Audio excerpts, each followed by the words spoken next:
You ask Tiger to solve. This deals with linear equations with one unknown. The final result is w equals 8. Let's solve it step by step.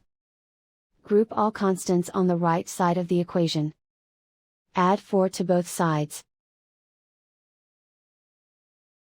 Simplify the arithmetic.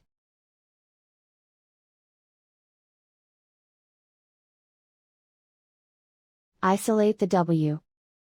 Divide both sides by 9. Simplify the fraction.